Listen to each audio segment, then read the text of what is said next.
Kita sambung sesi pembelajaran untuk subtopik yang seterusnya dalam chapter yang ke-8 iaitu Introduction to Sound. Dan dalam subtopik ini saya akan terangkan kepada para pelajar berkaitan dengan apa relationship antara noise dan distance.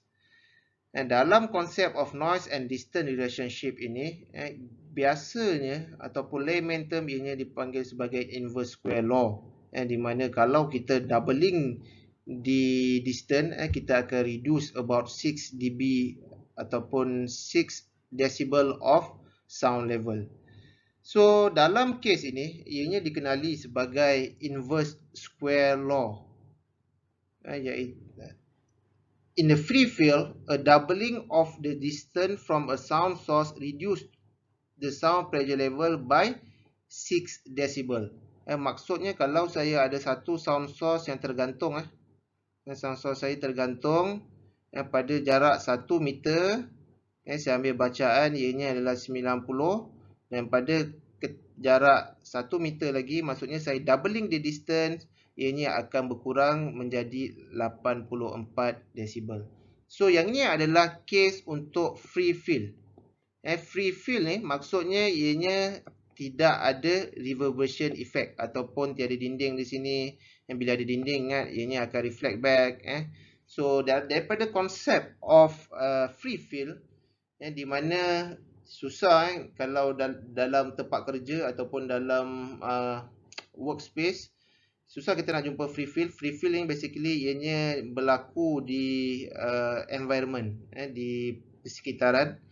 Tapi dari segi formulanya, kita boleh menggunakan konsep ni lah.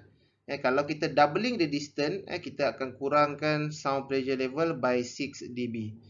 So bagaimana konsep ataupun rumus yang digunakan untuk menunjukkan bahawa confirm bila kita kurangkan, kita tambahkan distance, ianya akan mengurangkan tenaga sound level ini adalah dengan menggunakan konsep delta L equals to LP1 minus LP2.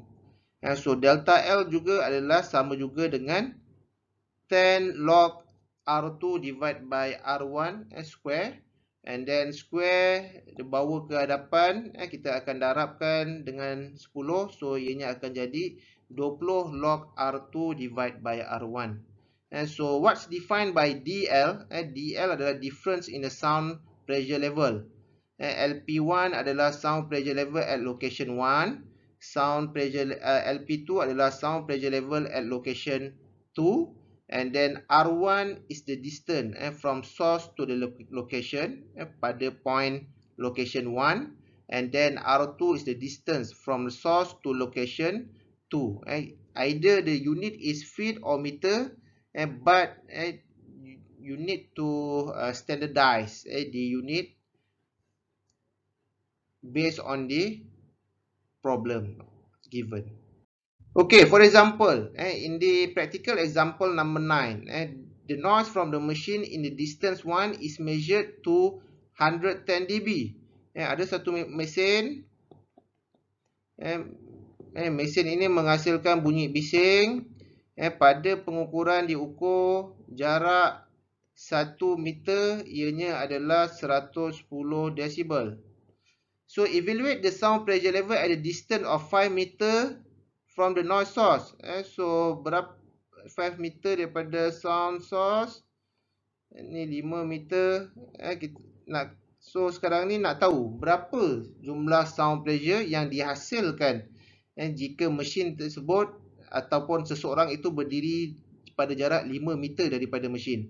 So straight away kita menggunakan the difference adalah 20 log 5 meter bahagikan dengan 1 meter, kita akan dapat 14 dB. So 14 dB untuk define di LP2, 110 tolakkan dengan 14 dB, kita akan dapat 96 dB. Straight away dengan menggunakan equation. Kena ingat, kamu kena cari delta L dan DL, dan DL defined by L1 LP1 minus dengan LP2.